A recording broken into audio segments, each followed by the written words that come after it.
Braves are still fighting. 3-1 winners Tuesday night versus the Philadelphia Phillies. The victory keeps them in the race for the NL East. Welcome to another edition of ATL Prime Sports. I'm Jurjevich.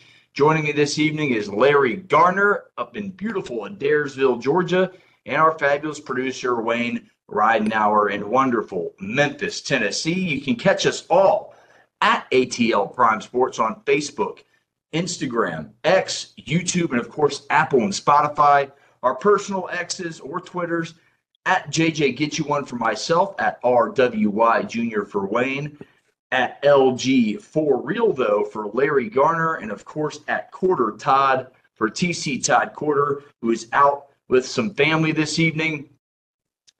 Larry, how you doing, man?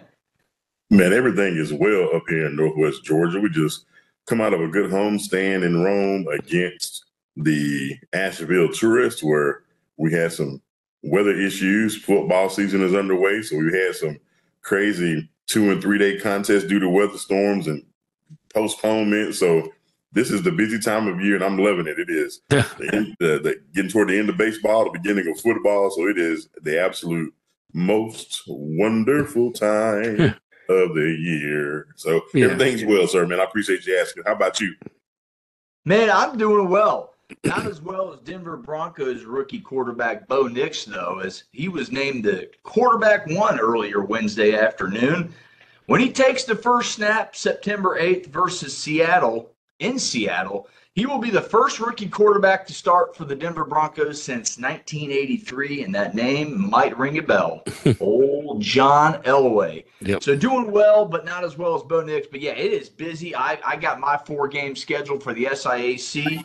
Larry, hope to maybe see you coincide. We'll have to check our schedule, see if we coincide. And maybe I can stop by and say hey to you in the press box as well. We'll be right next door to each other. So yeah, busy time of year, man. It's fun to be this time of year. You know, the thick of the playoff race, and you mentioned football starting up and high school as well. High school here in Georgia, folks, is huge. So yeah, it's a fun time of year. Wayne, how are you, man? Well, I got to tell you something. I've got probably the opposite favorite time of the year from Mr. Gardner down there. Man, it may be because the teams that I chose for baseball and football have never really been all that successful overall. And so it's not quite as exciting as February when we have NASCAR and Formula One starting and we're heading into the conference games for basketball. And so that's a little bit more exciting. But I understand, Larry. I understand what that feels like, man. Busy season. Well, what's on tap for tonight's show? We will talk about a new MLB rule that would make starting pitchers go into the 6th inning or more. And the Pick Six is back. We're firing it up with the short and sweet show. And without further ado, we'll talk about this. MLB proposed a new rule which would make starting pitchers go longer into games. Many are dubbing it the 6th inning rule. What are your thoughts on this? Larry, we'll let you tee this thing off, man. I think it's crazy. You hear me? Yeah, you can now. Yeah, okay. Yeah, I think it's absolutely crazy, man. I think the reason why we're even in this spot to begin with is because analytics has driven how people manage, how people view it, how people consume baseball games now. It has become so numerically, analytically driven that people just don't use their gut feeling anymore. You know, you used to have managers, and I'm going to sound like the old dude on the porch throwing rocks at the kids while they're playing in the yard. But, you know, you had managers who had gut feelings, and they knew they had pitchers that could go 6 innings, 7 innings, 8 innings. They could go complete games. But just look at the complete game numbers of starting pitchers now. You know, a complete game this day and age is almost as rare as a no-hitter, if not more rare.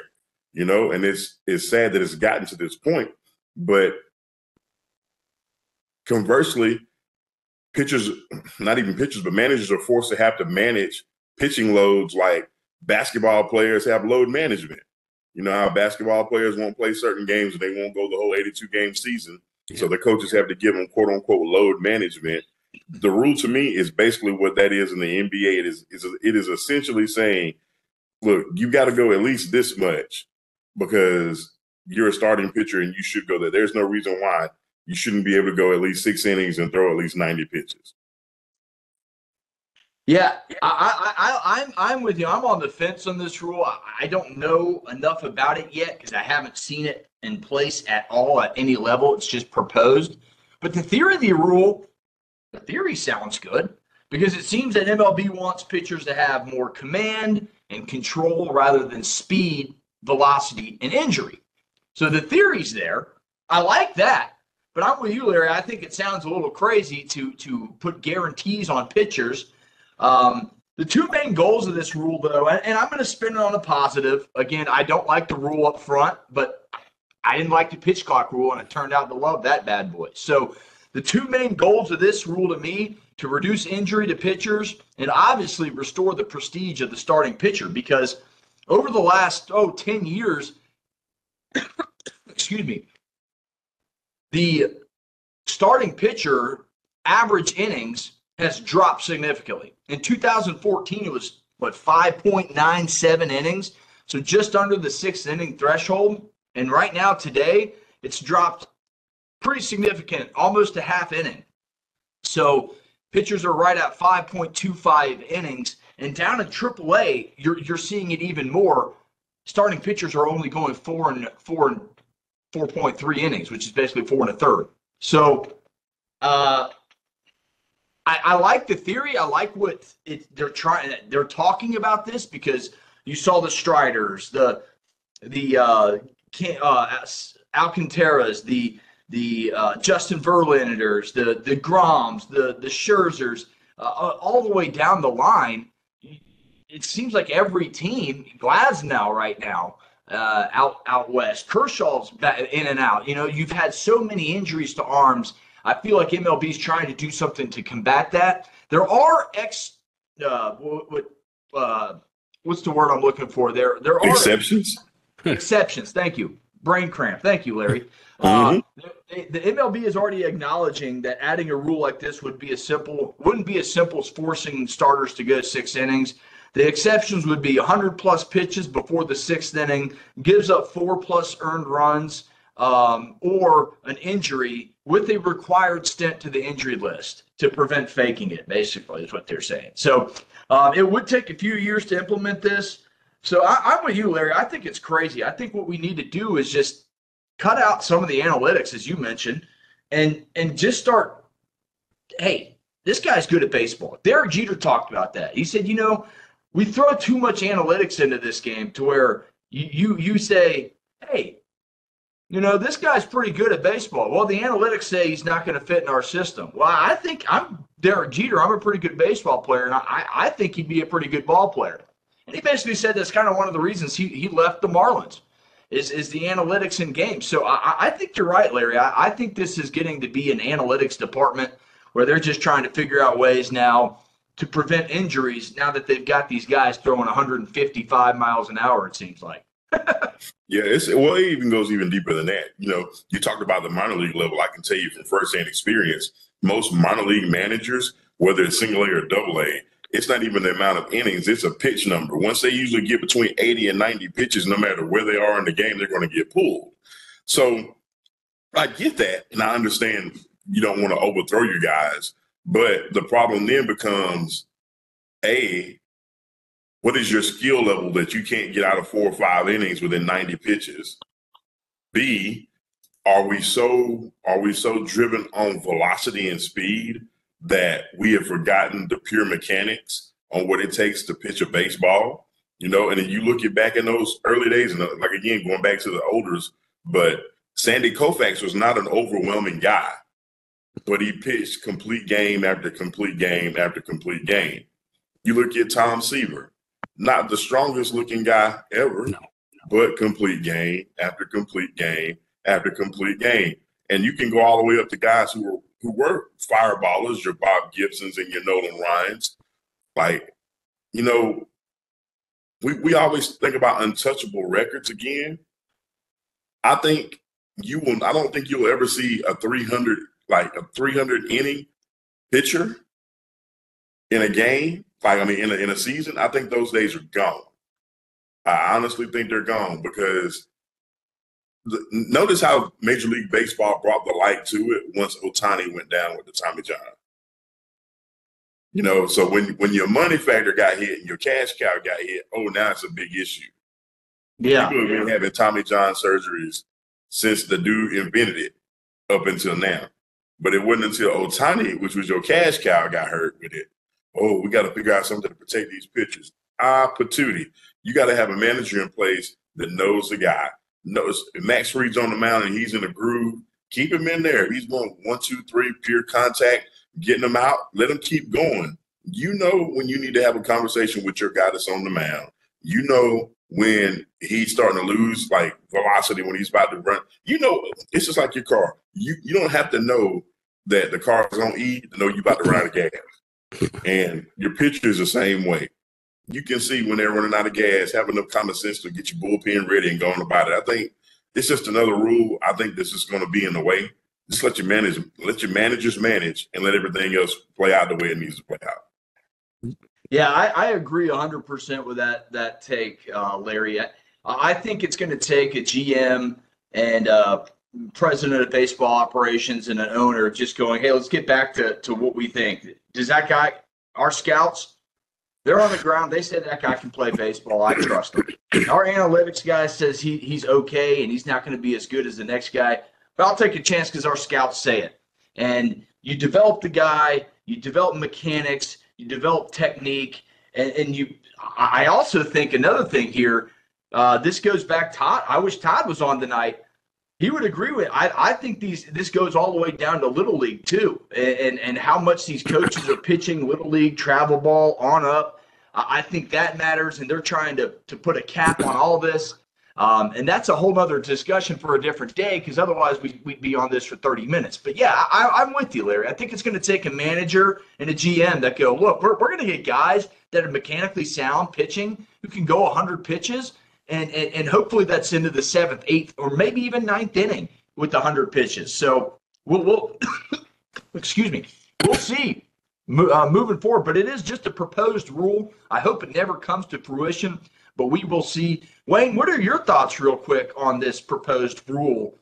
Well, I'm kind of with Larry. I think they ought to let the managers manage the game. And if the MLB wants to do anything, they can change rules to protect players' safety or rebrand or, come up with better ways to broadcast the games, but just leave all that other stuff to the managers of the teams or anybody else. How many you want their starting pitcher to go up there and pitch 1 inning? That should be something you should be able to do. Yeah, I agree because with that rule, the Tampa Bay Rays were one of the first teams to do it. Their opener. If that's how you want to play a game, if you want to do it, basically your closer at the beginning of a game and get 3 quick outs and try and get an advantage in the first inning.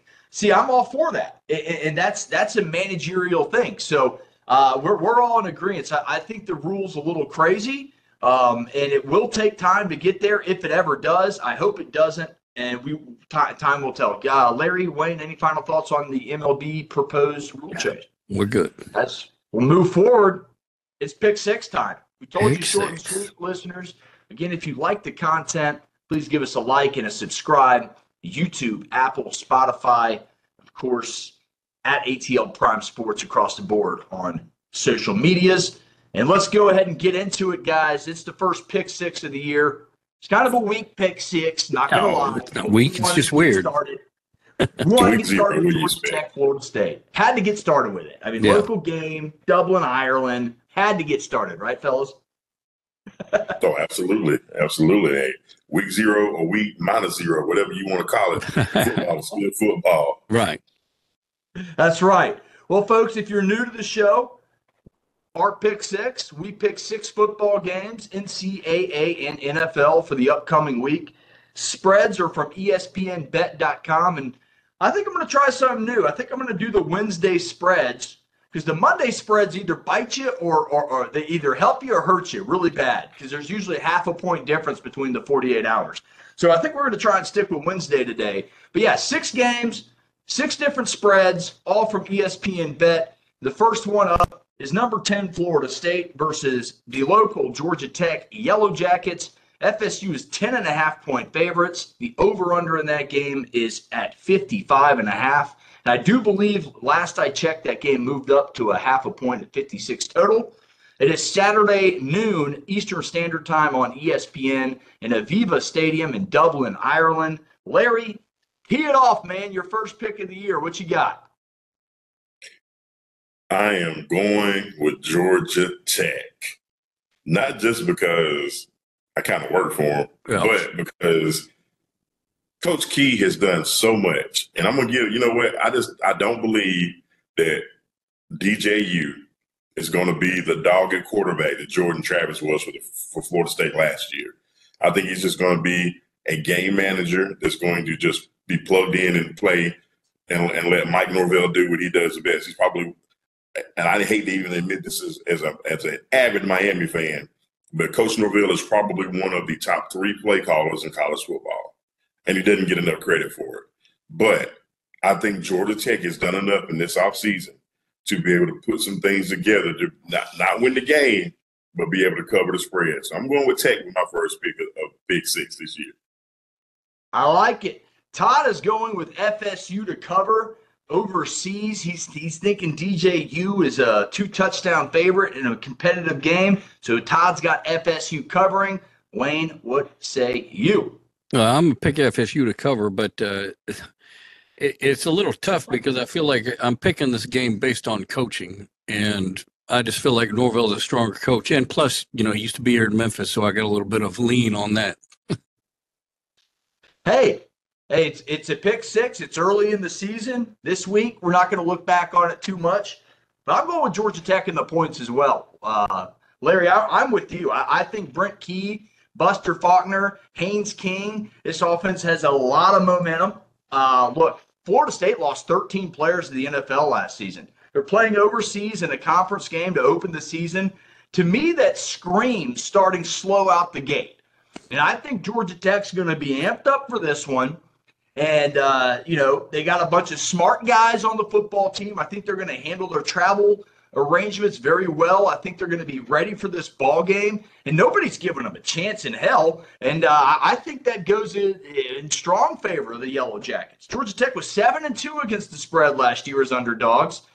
And again, Buster Faulkner, Haynes King, Brent Key, they got some Georgia transfers over there that they're going to be a pretty good football team. They got a tough schedule. They open up, obviously, with Florida State and end with Georgia. But I think Florida State is going to be pleasantly surprised. And at a competitive football game, I got Georgia Tech in the points. And I'll go ahead. I'm not going to call it, but I will go ahead and say it would not surprise me with the flat-out upset and Georgia Tech winning straight up in this one. So, again, 2 Georgia Techs, 2 Florida States. That's Todd and Wayne with the FSU pick, and Larry and I with the Homer pick. I'll go ahead and admit it, but I'm a Buster Faulkner fan. You're going to see me picking Georgia Tech a lot. Yeah, I do need to let you know something, though. Did you check the spread on the chances in hell? Because I think it's gotten a little bit better. I think the spread has changed since Monday.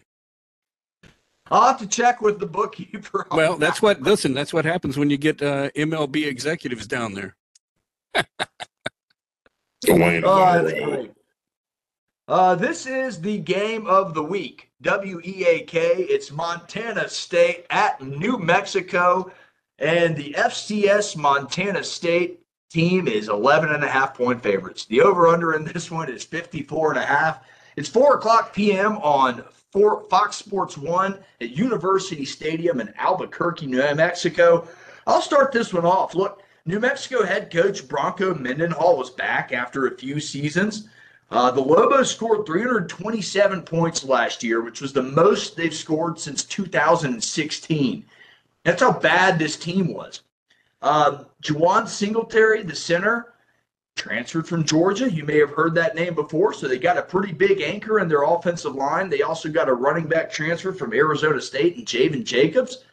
I think that alone is going to open up enough holes versus an FCS team where they'll be able to be competitive. Montana State's a pretty good FCS program, though. They may get the win, but I'm going with the Lobos and the points here. New Mexico in the points. Bronco Mendenhall is going to get them ready to play in Albuquerque, and they'll open it up. I think they might even win this game outright, but I'm going with the underdogs twice in a row. Larry, what you got? Yeah, man, I'm right there with you, JJ, and I couldn't have said it any better myself. I believe that, especially when you're talking about week 0 games and these spreads being as wide open as they are, people, especially when you're talking about an FCS opponent, I don't think people really understand or have taken into consideration these two teams. You just got prognosticators putting numbers on a piece of paper because that's what bookies do, and bookies are ready to get to the action and they want the money to cross the table. But you're spot on in your assessment, and I'm going right there with you, man. I'm picking the underdog. Underdog. Wayne, what you got? Who does TC got first?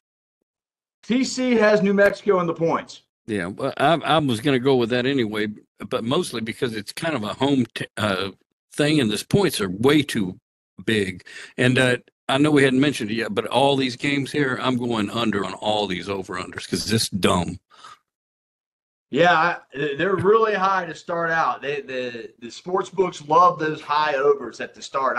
I'm with you. I think that Georgia Tech Florida State game is going to be like a 24-20 type ball game. So I see that as well. So we got 3 New Mexico in the points, and again, TC took New Mexico in the points as well. So that's our second game. Let's get to our third game. An ACC newcomer, the SMU Mustangs, travel to Reno, Nevada to take on the Nevada Wolfpack. SMU's a huge favorite here at 25 points. Over-under in this was 56 and a hook. 8 o'clock p.m. Saturday night on the CBS Sports Network. Again, McKay Stadium, Reno, Nevada. Wayne, you tee this one off, man. What you got? Well, I know it's not the biggest spread of our pick 6, but I'm going to have to take Nevada in the points on this one. Nevada in the points. It's not a bad pick ever to take points. It's a home team as well. But these spreads are just getting bigger. They do. This week 0 is tricky. Larry, what you got, man? Nevada or Southern Methodist? I mean, if I'm, look, and I've been an anti-analytic person, but I'm going to use analytics to justify this pick. If SMU is a 25-point favorite and the over-under is 56 and a half, then that means they're going to have to, it's going to be like one of those college football on easy mode games. They're going to have to put up 40 or 50 points just to cover the spread. Nevada's bad, but they ain't that bad. No. You know, I mean, I don't think they are team. I don't think that they are a 3.5 touchdown bad team, even with SMU going to the ACC. Mustangs coming out, going to be the Pony Express yet again. Dallas is being loved on all over again with the ACC. But all that to simply say, I am still going to take Nevada to cover. SMU wins. I don't think it's about almost 4 touchdowns, though. I think it may be 3, maybe even 24. But I don't think they can beat Nevada by 4 scores. I just don't see it. Yeah, this one was, to me, the toughest pick of them all. SMU, look, they look to start their ACC run, their error with their ACC error with the bang in Reno. Look, SMU returns 9 of 11 starters on offense. One of the most returning starters on that side of the ball in the country, including Preston Stone, who is a 4 or 5-star quarterback that chose SMU over Georgia, Alabama, Tennessee, and several other SEC schools. So Preston Stone can flat out sling it. Threw over 3,100 yards and 28 TDs last year, only 6 INTs. He takes care of the football. My math is mathing, and this is the way I see it. I'm seeing like a 40 to 14 game where they just barely cover that thing. Just a couple points over, and that gets you the under that I was talking about here. So my math is like yours, Larry. I wanted to go Nevada here, but Nevada's just they were brutal. But last year's out the window. This is a new season. They have a new coach as well. I'm going SMU to cover here, but this was the toughest pick of the weekend because I think Nevada's going to be hungry. They're home, and this could be one of their biggest games of the year. Again, this is a Power 5 opponent now coming in to your backyard. and you're going to play your tail off to try and upset that spread. Wayne, what's you got Nevada? Larry got Nevada. Todd and I both took SMU to cover. So we'll go to our fourth game, which is Delaware State, the Hornets, at Hawaii, traveling all the way across the country. Hawaii's a 40-point favorite. 40-point favorite. Over-under in that one's 57.5. And the game is conveniently placed at 11:59 p.m. Eastern Standard Time on Saturday night at Clarence T.C. Ching Complex in Honolulu, Hawaii. I'll start this one off, guys. The Delaware State Hornets return a lot of players from a really bad team. They were 1-10 last season. Timmy Chang's run-and-shoot offense should get close to 40 points. But the Rainbow Warriors defense was pretty bad last year. So I'm thinking Hawaii returns, the Mountain West leading passer from last year in Braden Shager. But give me a 43-7 Hornets cover. Backdoor cover, last play of the game, touchdown pass, something like that. Delaware State's covering those 40 points, baby. They're covering. And they've had trouble getting out there. They just got out there today. They were supposed to get out there like Tuesday. They missed their flight because of a missed shuttle bus. So they look pretty happy. I was looking at the team social media because I had no clue about Delaware State. And let me tell you, they're going to cover, baby. They're going to cover. And that's all I got for you, ladies and gentlemen. That's it. Delaware State and the Hornets cover. Larry, what say you? Yeah, man, I'm the same. I was scurrying all through Twitter, looking over Delaware State photos and footage and info, trying to figure out just a little piece of a morsel to be able to feel like I got an educated take on this version of the Pick Six, man. But no, it's seeing the team bus and everybody on there, they on vacation and they just loosey-goosey. Everybody's just ready to play. I think they're excited about being there. And who couldn't be excited about playing your first game of the year in Hawaii? That's a win-win all the way around. But 40 points in this, another math is math, and they're saying it's going to be 40-17. I got to give them the cover. Yeah. They're 40 points. I think I got to give them the cover. So give me Delaware State on this one, man. Yeah, Delaware State in the point seems like the lock here. Wayne, what say you? I didn't have to look at who was playing or where they were playing or when they were playing because all I saw was 40 points. And I said, Delaware. It's a good – that's a lot of points, fellas. That's a lot of points. Todd's taking Hawaii to cover at home. He thinks that run-and-shoot offense gets going. Timmy Chang was a great quarterback at Hawaii, man. He could throw it all over the place. If he gets that run and shoot going, it is exciting to watch. So if you're up late, you got nothing to do, can't sleep, turn on that CBS Sports Network. You're going to see the ball flying all over the place. All right. Some preseason football. So, again, 3 Delaware States and Hawaii to cover from TC. We'll do a little preseason action, have a little fun with it. Jaguars 2-0, Falcons 0-2, Jacksonville 7-point favorites, over and unders 35.5 on a preseason game. It's Friday night, 7 p.m. on the NFL Network / Fox 5, Mercedes-Benz Stadium. It's right here in Atlanta. Wayne, what you got? Why are you picking the Falcons? Why am I picking the Falcons? Well, I got a surprise for you. I think Raheem Morris is using this preseason games properly, and he's not looking out to go in there and sweep the preseason.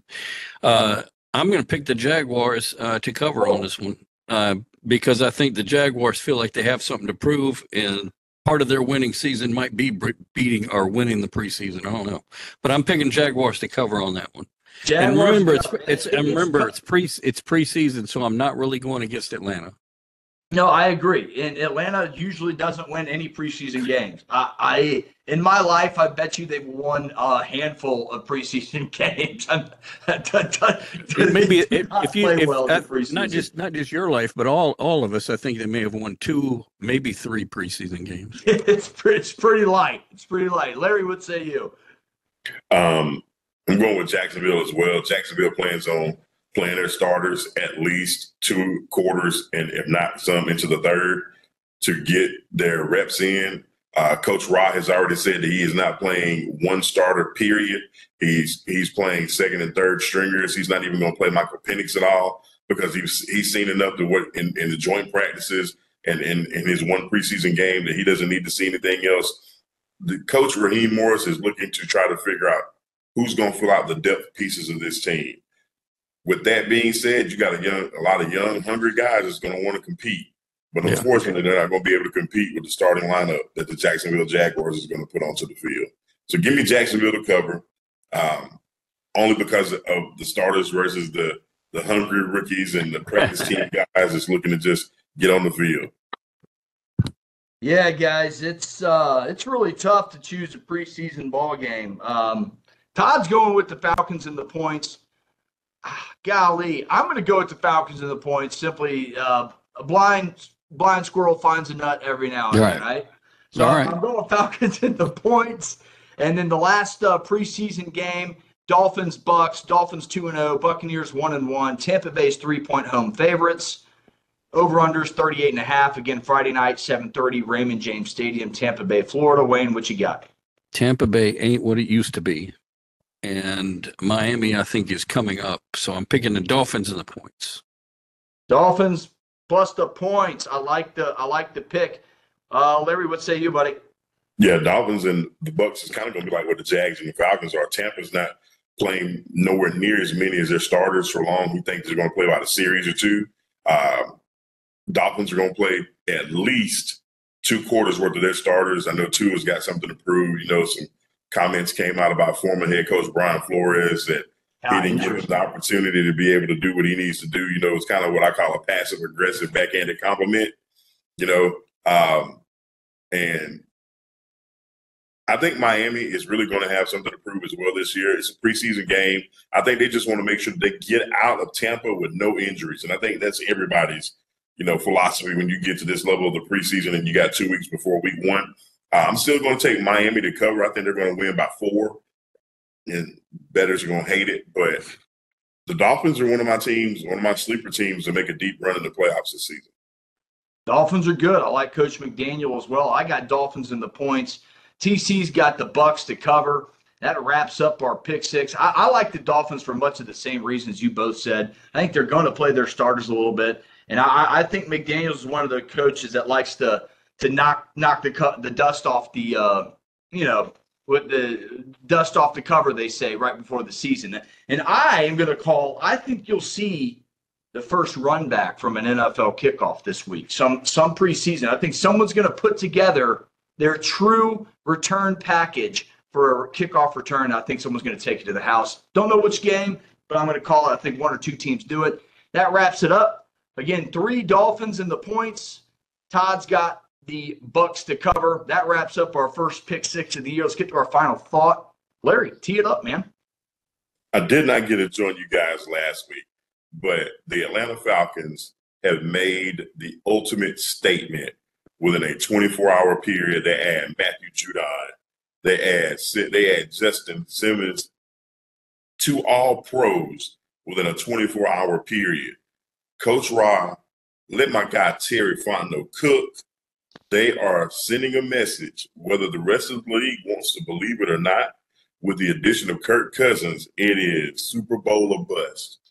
They are sending a message that they intend on competing for a title this year. That's big, bold cojones to be able to say that this early on. But when, we used to say back in the day, either talk about it or be about it. And Coach Raheem Morris has talked about it a lot, but now him and Terry got together.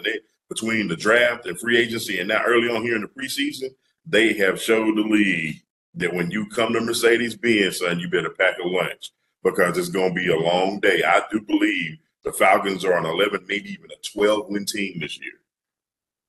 I'm right there with you. That's a great final thought. Wayne, what you got? Well, this may be the last time you see me wearing this hat because I got a feeling Texas is going to be bounced out of the ability to get into the playoffs.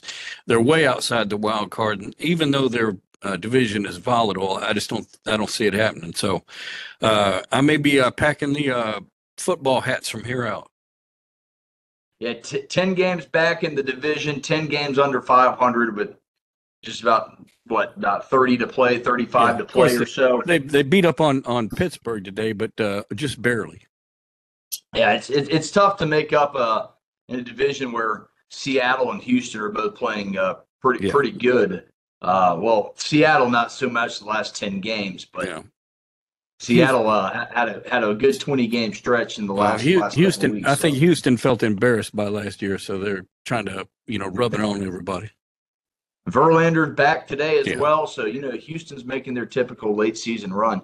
My final thought revolves around ESPN's Dan Orlowski. He tweeted out, "Protect our daughters," and was forced to take it down. I think that's complete BS. Look, he should be able to give his opinion, and whatever it is, you should be able to say it.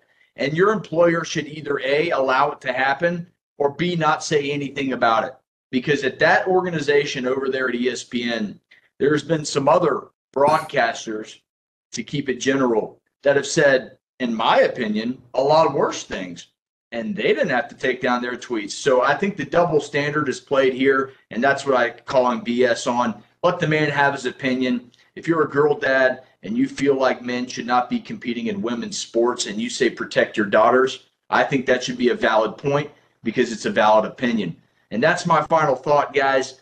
That wraps up the show. Again, if you like the content, please like and subscribe to our YouTube channel at ATL Prime Sports on Instagram, Facebook, and X. And that wraps us up. For Wayne in Memphis, Larry in Adairsville, Todd Corder in the Woodstock area who wasn't with us tonight, I'm JJ Jurjevich. We'll see you guys next week. We're probably going to be live on Spaces, so look out on social medias for us, and we'll see you then. Get you one.